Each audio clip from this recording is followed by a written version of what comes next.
Heer zij met u. Lezing uit het heilige evangelie van onze Heer Jezus Christus volgens Matthäus. Lof zij u Christus. In die tijd nam Jezus het woord en sprak opnieuw in gelijkenissen tot de hoge priesters en de oudsten van het volk. Hij zei, het rijk der hemelen gelijkt op een koning die een bruiloftsfeest gaf voor zijn zoon. Hij stuurde zijn dienaars uit om allen te roepen die hij tot de bruiloft had uitgenodigd. Maar ze wilden niet komen. Daarop zond hij andere dienaars met de opdracht, zegt aan de genodigden, zie, ik heb mijn maaltijd klaar. Mijn ossen en het gemeste vee zijn geslacht. Alles staat gereed. Kom dus naar de bruiloft. Maar zonder er zich om te bekommeren gingen ze weg. De een naar zijn akker, de ander naar zijn zaken. En de overigen grepen zijn dienaars vast, mishandelden en doodden hen. Nu ontstak de koning in toorn. Stuurde zijn troepen en liet de moordenaars ombrengen en hun stad in brand steken. Toen sprak hij tot zijn dienaars, het bruiloftsmaal staat klaar. Maar de genodigden waren het niet waard. Ga dus naar de kruispunten der wegen en nodigt wie je maar vindt tot de bruiloft. Zijn dienaars gingen naar de wegen en brachten alle mee die ze er aantroffen, slechte zowel als goede. En de bruiloftszaal liep vol met gasten. Toen nu de koning binnenkwam om de aanliggenden te bezoeken, merkte hij daar iemand op die niet voor die bruiloft gekleed was. En hij sprak tot hen, vriend, hoe zijt gij hier binnengekomen zonder bruiloftskleed? Maar de man bleef het antwoord schuldig. Toen sprak de koning tot de bediende, bind hem aan handen en voeten en werpt hem buiten in de duisternis. Daar zal geween zijn en tanden geknarst. Velen zijn geroepen, maar weinigen uitverkoren. Woord van de Heer. Wij danken God. En zusters en broeders, allereerst, velen zijn geroepen, maar weinigen uitverkoren. Het is als zo'n echo op meerdere evangelies. Jezus heeft dat wel eens vaker gezegd. Maar het fascinerende is, ze willen niet komen. Het lijkt wel onze tijd, want we zijn bezig met zaken en we moeten van alles doen en we hebben gewoon geen tijd. En soms ook nog met religieuze vervolgingen, de christenen zijn, zo begreep ik toch nog, de meest vervolgende religieuze groep in de wereld. Niet de moslims, maar de christenen zijn dat. Dit terzijde. En dan komt er opeens, de dienaren worden dan uitgezonderd naar alle hoeken en straten, om dan maar andere gasten uit te nodigen. Iedereen is welkom. Goede en slechte, het maakt niet uit. Iedereen is welkom op de bruiloft. Dus, en ze worden gepikt van de straat en van de pleinen. En dan is het zo gek dat daar opeens staat dat er eentje geen bruiloftskleed aan had. Dat is vreemd. Want als jij opgepikt wordt van de hoeken en de straten en zomaar van, dan ben jij van alles. Maar dan heb je waarschijnlijk geen bruiloftskleed aan. Of gaat het hier over iets anders?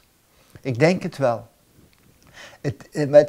Het kleed is natuurlijk veel meer symbolisch hier in dit verhaal.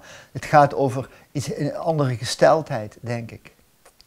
En het is een rijk evangelie, rijk geschakeerd. Want afgelopen zondag hadden we ook het evangelie van genodigden die niet wilden komen.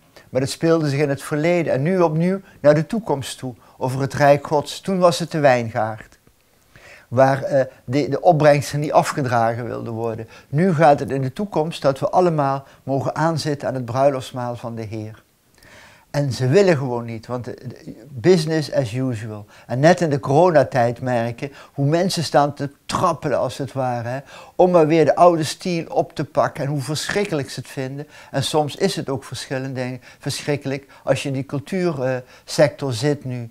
En je wilt aanbod doen en je hebt mooie dingen om de mensen te bieden. En je kunt niet en je zit met handen en voeten gevonden. Wij trouwens als parochiekerk ook. En zoeken dus naar andere manieren. Je moet creatief worden. Wat dat corona allemaal met mensen aan het doen is natuurlijk... Maar het legt ook een drijfveer van ons bloot. Het liefst zouden we maar op de oude voet doorgaan. Maar het kan ook een bezinningsmoment betekenen. En weten dat je eigenlijk geen tijd hebt, opeens word je geplukt en genodigd aan een andere maaltijd. Niet de coronamaaltijd, maar wel een maaltijd van mensen. En of je wel of niet het bruiloftskleed, wat er in dit geval is, Overigens, die stad die verwoest werd, beetje misschien te veel informatie, maar dit verwijst naar de verwoesting van Jeruzalem in 70 na Christus. De evangelist verwerkt dit. Hij ziet het dan niet op de uitnodiging ingaan, uiteindelijk toch als een straf. Het is een pijnlijk en moeilijk punt, die verwoesting van Jeruzalem. Maar het kan ons ook weer overkomen. Corona kan ook alles kapot slaan en verwoesten als we het juiste bruiloftskleed niet aan hebben. Mag ik het zo zeggen? En wat is dat juiste bruiloftskleed? Ik denk dat de mensen die daar genodigd zijn en je komt op een bruiloft, dat doe je mee. Als een feest, dan ben je feestelijk, dan ben je blij. En deze, ik denk, ergens werd gezegd, hij is onverschillig. Het interesseert hem niet. Hij zit daar maar te zitten, kijkt wat rond.